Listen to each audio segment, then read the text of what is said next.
I did it. Okay. The date is April 22nd, 2021. It's 3:05 p.m. The US COVID cases is at 31,666,546. US deaths are at 566,496. Wisconsin cases are 592,994. Wisconsin deaths, 6,725. There are 219 million people vaccinated, and Minnesota is at 560,450 cases. All right. So what is your name, and do you mind sharing demographic information such as race, ethnicity, age, and gender? Gary, Luloff, and I don't mind sharing information. All right. So what is your race, ethnicity, age, and gender? I am a Caucasian male, 57 years old. All right. And my ethnicity is American, I guess. What are the primary things you do on a day-to-day basis? Example, your job, extracurricular things. I'm an attorney at a law firm in downtown Minneapolis. And that is the vast part of my weekdays and some parts of my weekends. So not much time for extracurriculars. Not much. Where do you live, and what's it like to live there? I live in St. Mary's Point, Minnesota, which is a small town near the Wisconsin border of Minnesota, about 25 or 30 miles east of Minneapolis. It is quiet and fairly remote and fairly isolated. That sounds nice, especially with some of the commotion when working in downtown Minneapolis. When you first learned about COVID-19, what were your thoughts about it, and how have your thoughts changed since then?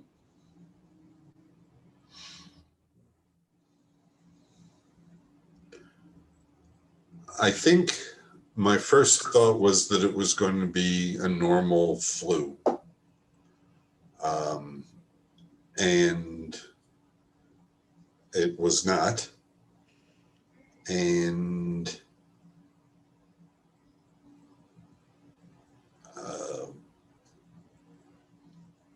I don't think we were prepared for it,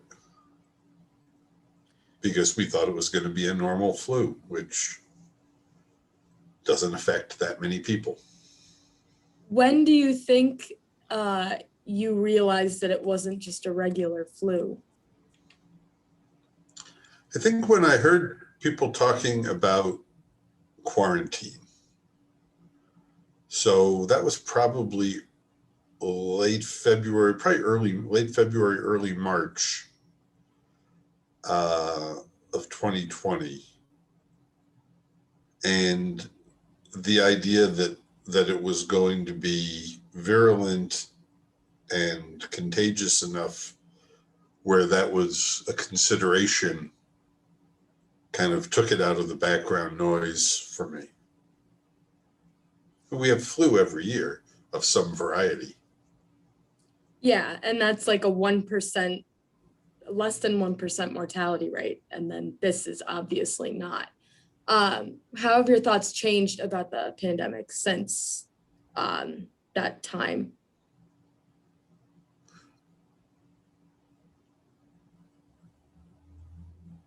I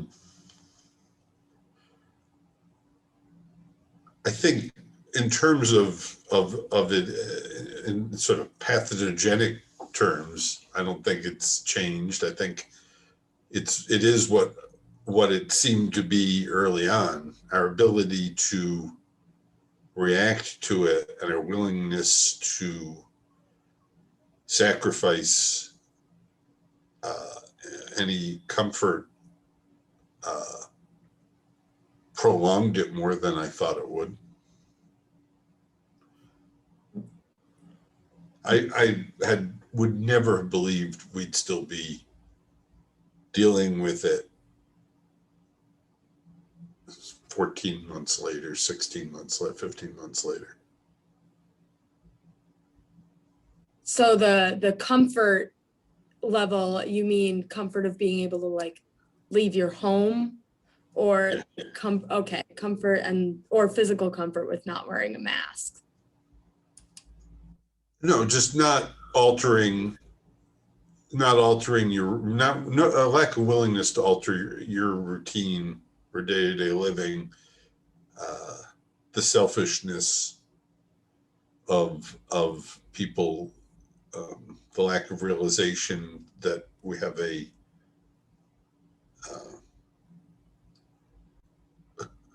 collaborative role in society, or duty to society that is above and beyond just our own personal whims or interests or desires. It's not all about us or me. So going off of that, you continued to work during the pandemic. So how has COVID-19 affected your job, and in what ways? Well, a lot. I mean, there was a prolonged period, and not terribly prolonged, but 4 to 6 week period where I had to work exclusively remotely, um, which was very difficult. Uh, when I was able to come back into my office, it was mostly because I'm able to largely isolate in my office too. And actually, I'm more isolated and able to concentrate more because there weren't all my family at home, or my family was all at home and I wasn't there then. It made me realize how much of what we do on a daily basis, is mostly as lawyers, but probably in other fields as well, is informal collaboration and informal contact. And we were just talking, we had a meeting the other day about we're doing Zoom litigation. Like if we want to take a deposition of somebody, we're doing it by Zoom, or even mediations. And how much of we've lost from not having just the um, casual interaction outside of the formal setting of the deposition.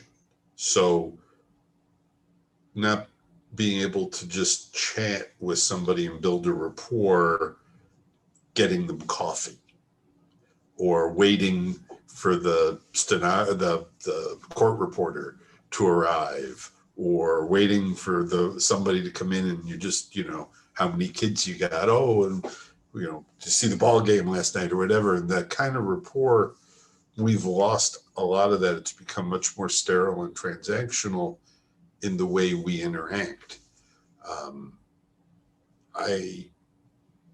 If I don't know something in my office and everybody is here, I walk down the hall and we kind of chat with a few people and get some feedback and maybe find somebody else. And when we're all isolated, I have to decide whether it's important enough to Zoom them, figure out who they are, figure out exactly what my question is, and have everything in a much more formal setting. Whereas the organic, casual nature of life is so much easier, and really got lost during that period. Does that answer your question? Yeah, I have a follow-up kind of about the clientele portion of it.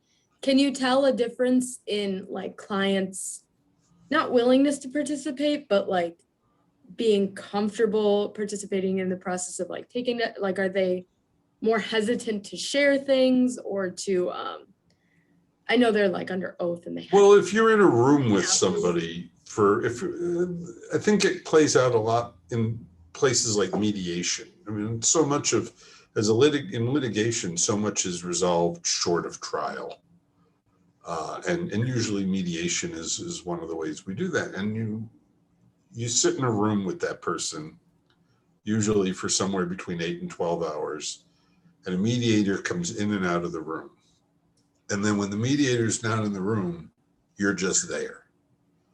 And again, it's a lot of making small talk, but it's also an opportunity to kind of wear down the fears and hesitations of a person who's involved in a usually stressful thing. Whereas if you're on Zoom and there's a break, we both get up and do something separate. Or I'll edit, we can edit a document, or they'll go off, and you don't have that interaction. So I think it's made it harder to resolve issues. Also, because the courts are closed largely, uh, people are not feeling any sense of urgency to resolve things. The criminal backlog is going to be monumental in Minneapolis, in the Twin City area. We're going to be resolving 2019 cases in 2023, I think.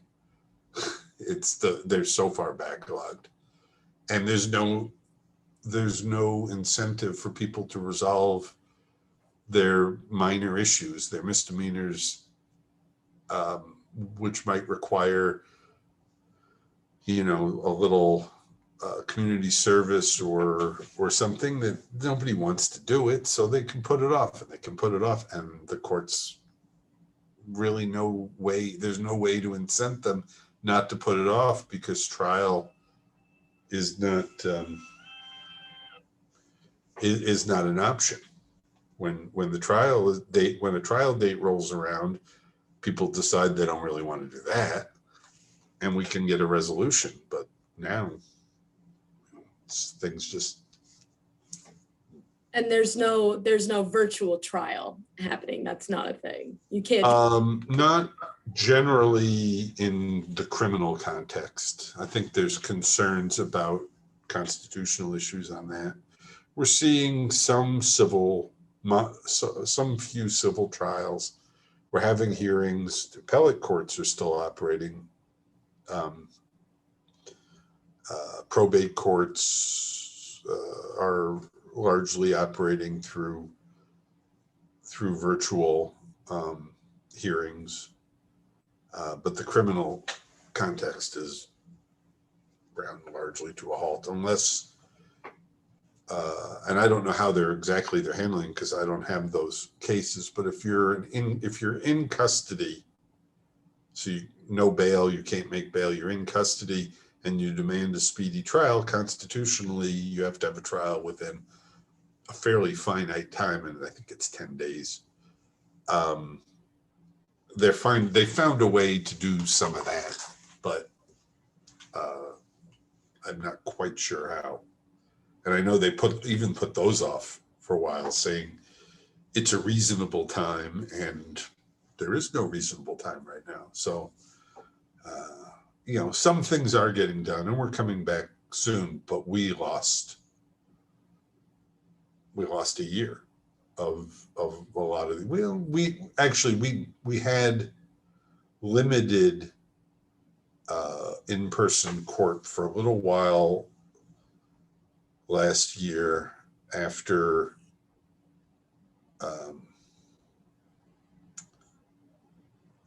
maybe August or September.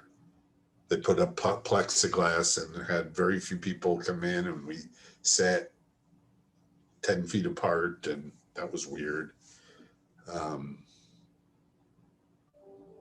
And I think that helped a little bit, but it still lacked that ability to just informally or casually develop any sort of rapport. Um, do you have any idea when you think the courts will reopen? And then do you think once that happens, your workload is just gonna, or maybe not yours specifically or your firms? Well, I mean, I'm seriously hoping to avoid where that is going to come, which is in landlord tenant issues. Um, the eviction moratorium is going to cause a huge surge when that gets resolved, which I believe is maybe under 6 weeks away at this point. I can't. I believe I heard a date, and I thought it was maybe in May, maybe it's early June. Um, but that there's going to be a lot of that, and one of the unintended issues is you had a lot of really bad situations. You think of people not paying rent as landlord tenant issues, but what you actually had were people letting friends move into their house and then you can't get rid of them because if they're there long enough, they're considered a tenant. And the only way to remove a person from a place where they're a tenant is through an eviction, because we don't want people to throw people out themselves. That tends to lead to violence. We try to avoid violence, so it requires a legal process.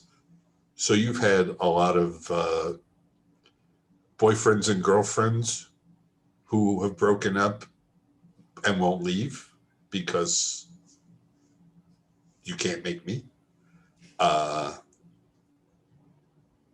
I let you sleep on my couch for 6 weeks and now you won't leave. What are you going to do?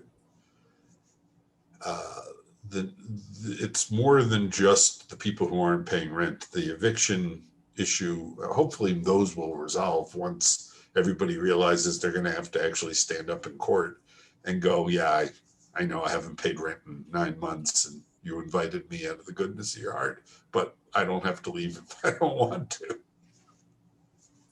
What concerns do you have about the effects of COVID-19 on your employment and the economy more broadly? None. Okay. There's no, I mean, I'm a lawyer. People are going to continue to do stupid things and need me. There's no end to that.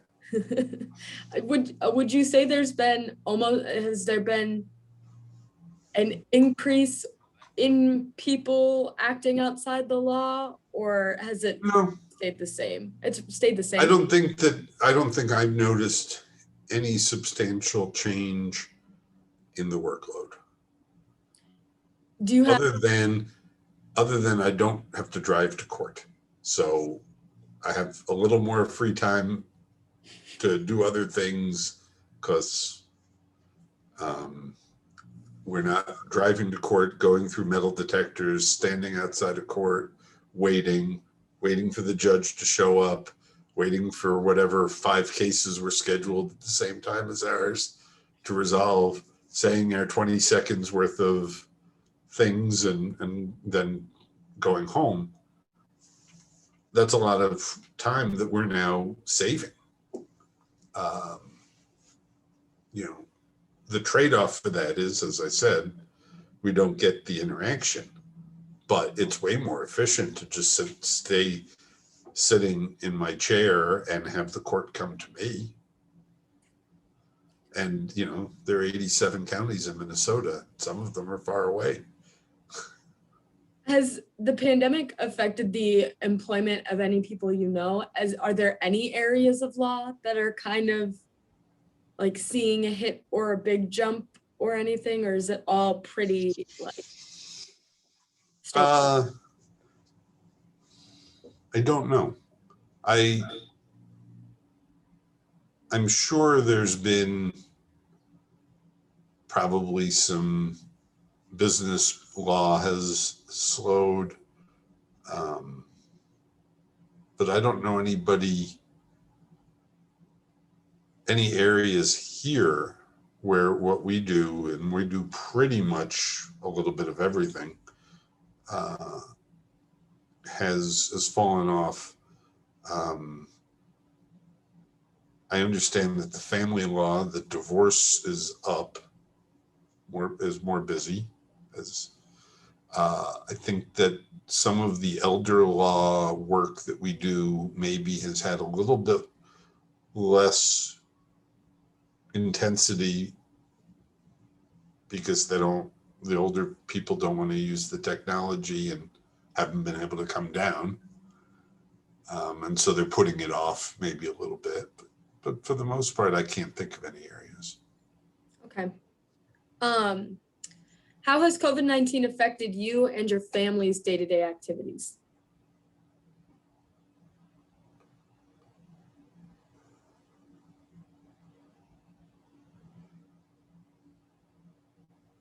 I think it's made my day-to-day activities simpler in a lot of ways. There aren't options of, I don't feel social obligations to go out and do things. So it's a little easier to work, eat, work, come home, eat, and do a few things. And I think it's simplified life a little bit in that respect.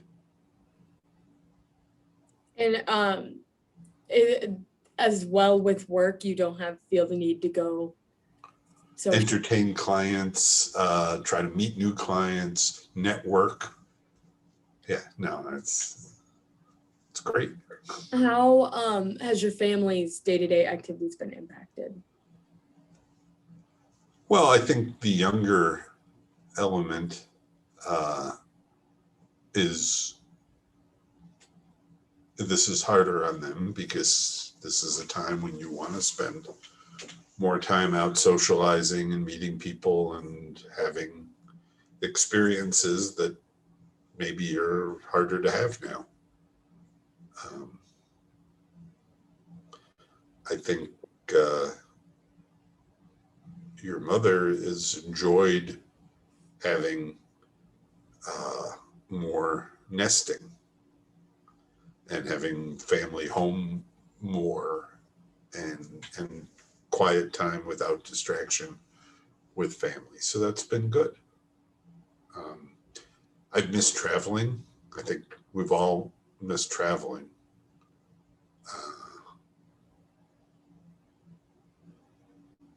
That's about it. How are you managing your day-to-day activities in your household? Fine.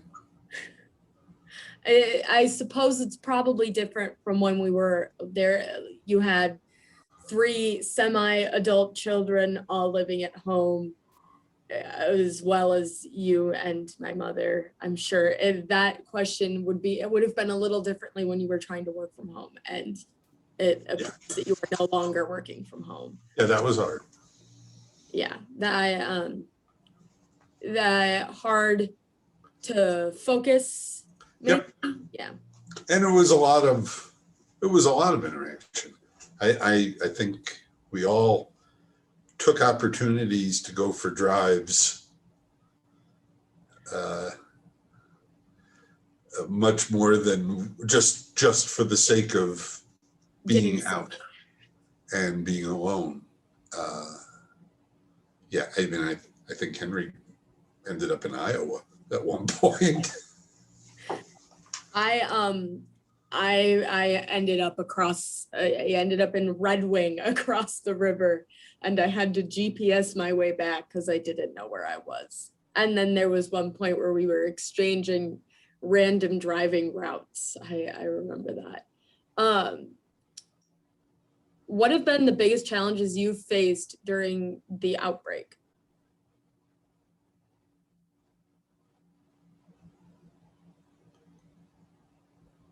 Um,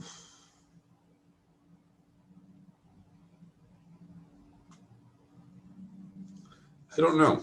I mean, I think I've had some, it was just a concern to be careful more about my father, who will be 91 in 3 weeks, 4 weeks.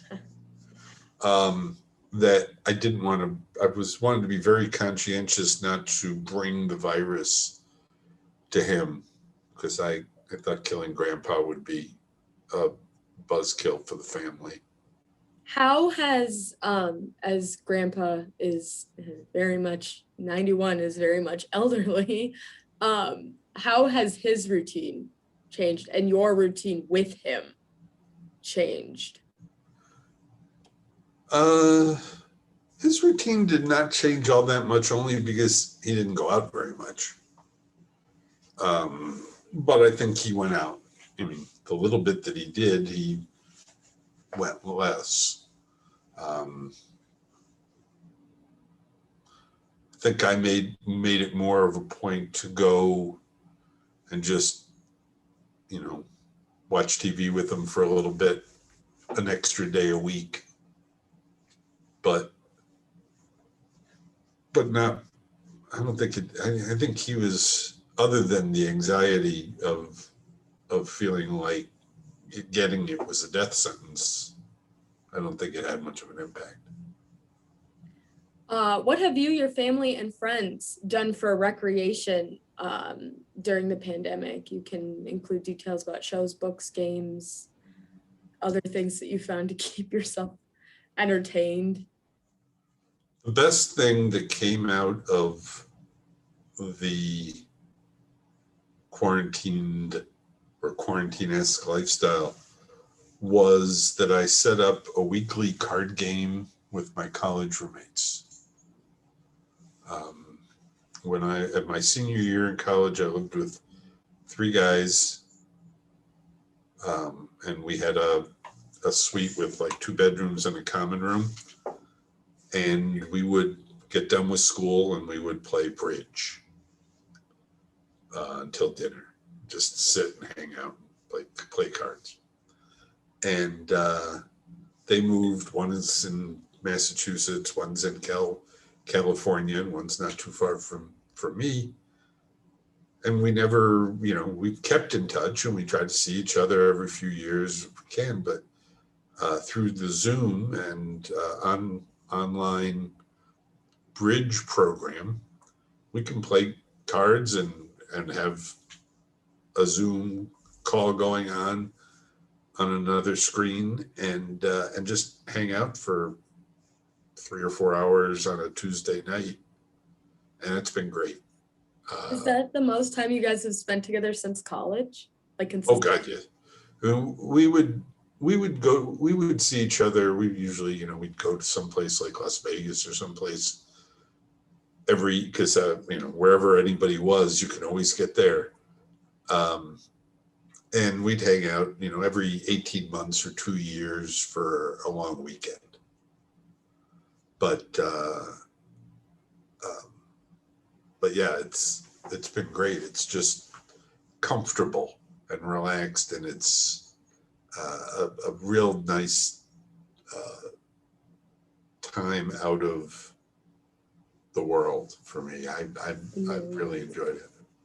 So it's familiar and like just kind of comforting. Yeah. Well, and we've known, I mean, these are people I've known for 37 years. So more, 38 years. So, it is comfortable in a way that is really different. It's just as relaxed. These people, We established that your family, and we can make a small joke that I am your family, was home for, I think, like several months during the pandemic. Did you and your family find anything to do for recreation to kind of? I don't recall that we did really.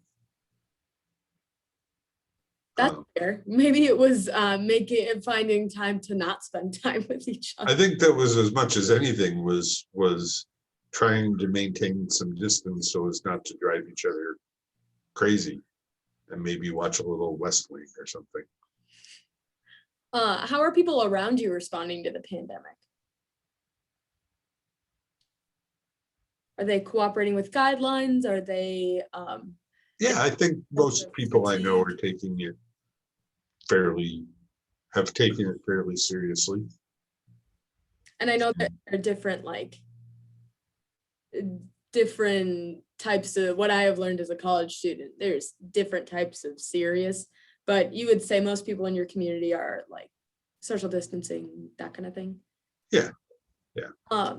Have you seen the people around you change their opinions, day-to-day activities, or relationships in response to the pandemic? If they did, I didn't notice.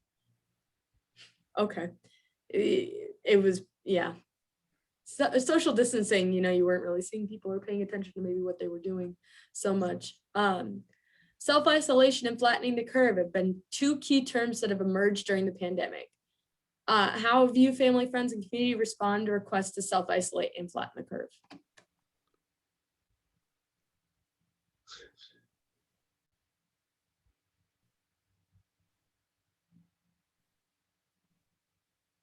I'm sorry, could you repeat that question? So self-isolation and flattening the curve have been two key ideas that emerged during the pandemic. How did you, your family, friends, and community respond to these requests to self-isolate or flatten the curve? Well, I think most of the people that I know and our family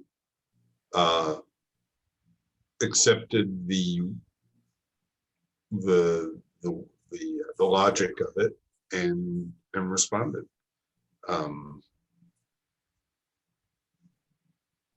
Yeah, I mean, I think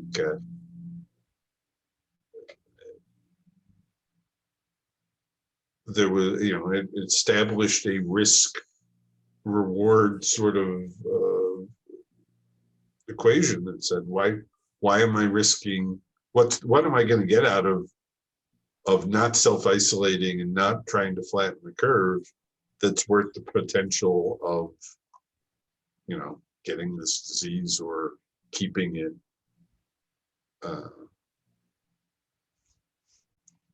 compounding. Has anyone you know, or have you gotten sick during the pandemic? My brother tested positive and quarantined. But I don't think he ever really got sick. He was infected, but I don't think he felt he was pretty much asymptomatic as far as I can tell. What was your response to his positive test result? Mine? Yeah. Oh, that's really too bad. You should quarantine. You should stay home.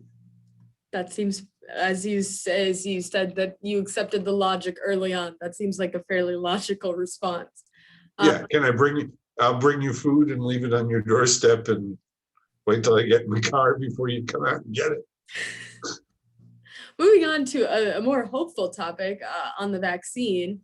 Did you receive the vaccine? And if so, did you have any side effects? I am 2 weeks removed from having had my second shot. So I am free at my maximum immunity today. I had a little reaction to the second shot.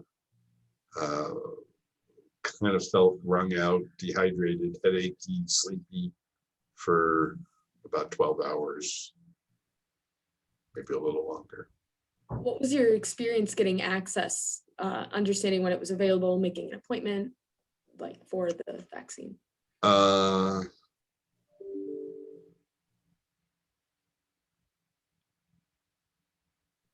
it did not seem particularly difficult, and it was fairly efficient. Did you receive, if you don't mind me asking, Johnson and Johnson, Pfizer? Well, it was 2 shots of Pfizer, Moderna. Moderna. Okay, so did you have any concern about getting the vaccine, or was it you? No. No. Okay. I understanding the logic of it once again. Was that kind of what went into that? Just like, this is something that will end the pandemic. I think the the testing, what I know of the process, it's made sense. The testing appeared to have been robust. The risk of not being vaccinated was clearly, to me, greater than the risk of being vaccinated. So in that respect, I could kind of disregard the risks because not taking it was worse. What have been your primary sources of news during the pandemic? I watch some television news. I listen to some podcasts. I read various news sites, both American and The Guardian from London. Do you have like a favorite or one that you find to be particularly reliable? Of No, the TV, the podcast? No. no. So do you just kind of like combine them all together? Yeah. Try and find the middle ground? Trying to find what makes sense to me.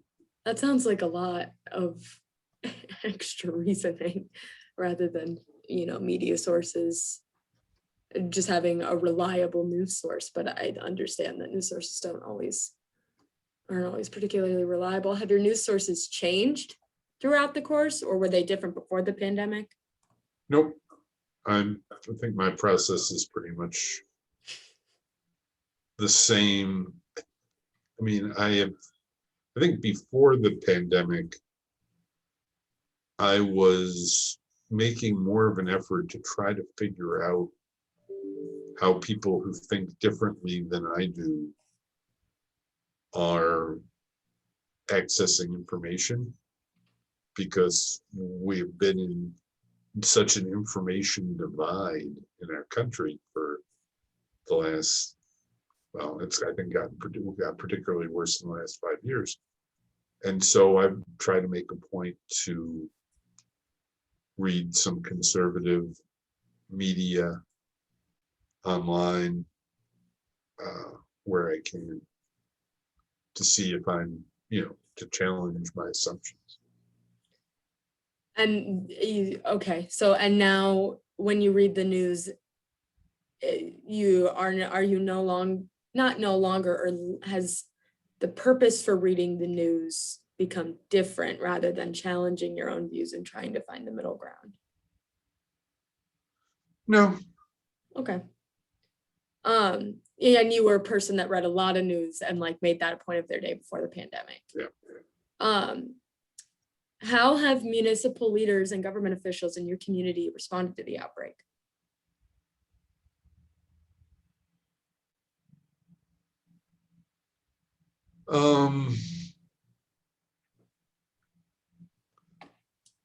I've been involved a little bit with the state action in closing down bars and restaurants, for instance. And I think that the state did a decent job in a difficult situation, having to balance a lot of interests and constituencies, I think they did a decent job. It was very difficult, and it was maybe not precise and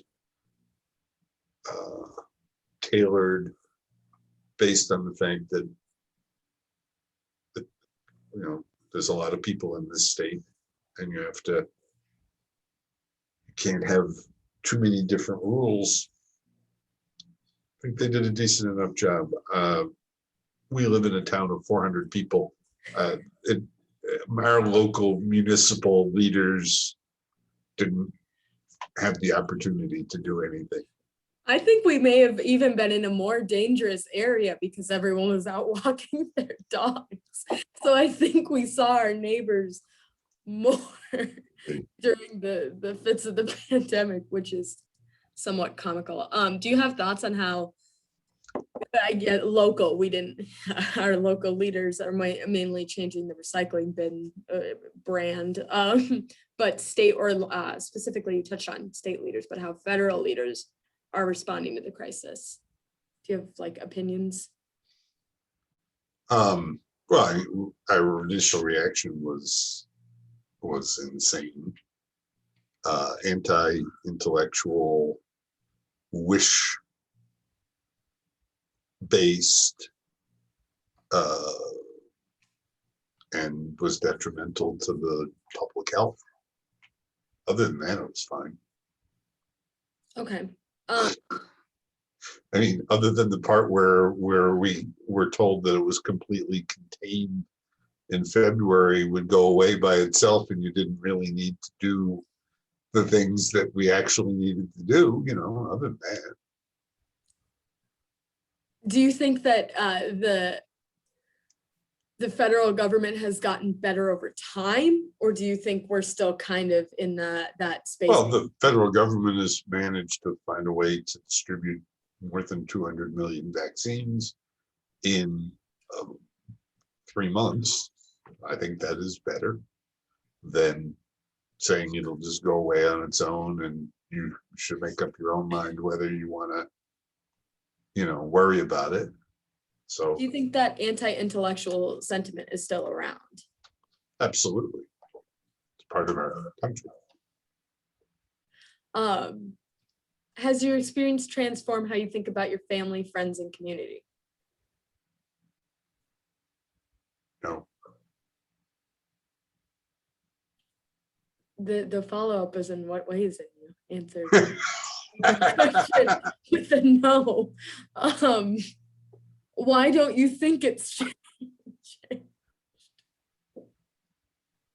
I think I had a pretty good idea of what kind of people they were and who they were, and I don't think I was wrong. It hasn't changed it hasn't changed your opinion, especially on your community, watching how people responded, or did you kind of anticipate that? Yeah, no, I've been a lawyer in the community for a long time. I've seen a lot of stupidity in the world, and irrational behavior, and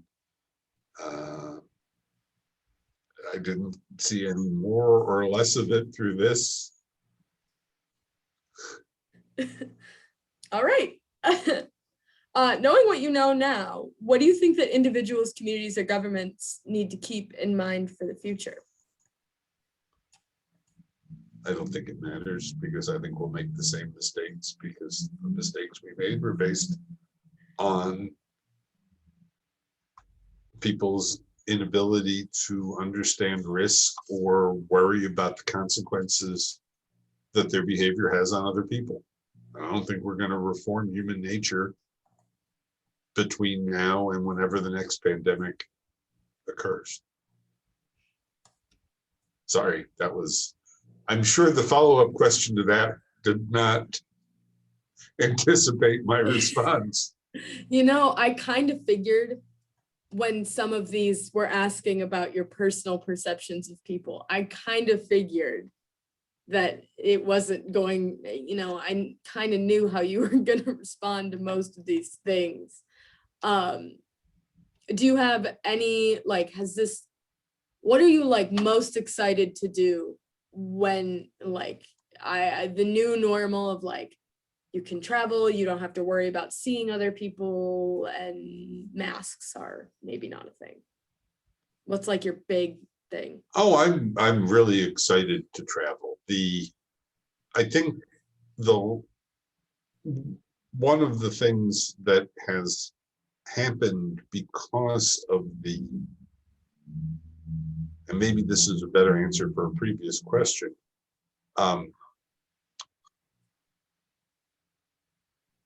The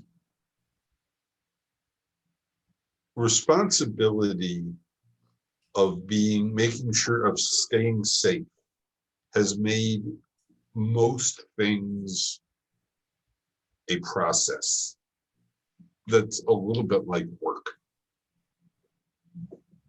And I'm looking forward to a time when I don't have to worry about where I'm going, how long I'm going to be there, how far apart I need to be from people.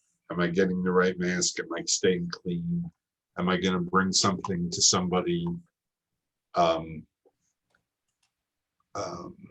there's, even when your time isn't spent actually doing something, I think the being conscious of the need of maintaining your bubble is just a little stressful. I'm looking forward to being able to shake that at some point. Yeah, that makes perfect sense. Did you have any travel plans prior to the pandemic? I Or was really hoping to go to Spain to visit my daughter when she was on her summer study program, which she didn't get to go to. I'm sure that would have been fun to go to Spain, but that's the big thing. Do you think that you'll keep playing bridge with your friends after the pandemic? Do you think that that's like just a thing that's going to happen? I do. It's funny, one of the four of us was unavailable one week recently, and we got another buddy who I haven't seen in 15 years, 17 years. The last time we spent significant time together, we were celebrating our 40th birthdays, and I just turned 57. And we called them up and said, Nat's out. Do you want to play bridge with us on Tuesday? And it was great to just hang with them for another, and I think we'll do that for a while. And frequency may alter a little as we get the opportunity to not be available. Who was the sub? Where were they zooming in from? St. Louis. St. Louis. So you had the friend from here, from college, who lived here, who moved to St. Louis for business reasons 17 years ago, and we just sort of fell out of touch. That's super cool that you had someone from California, Massachusetts, St. Louis, and then yeah, actively 2 people from Minnesota. That's really fun. I will say, having 3 guys in their mid-50s doing that, it was not lost on us that the last time we had played bridge together, for instance, would have been in the 80s, when none of this was even conceived of.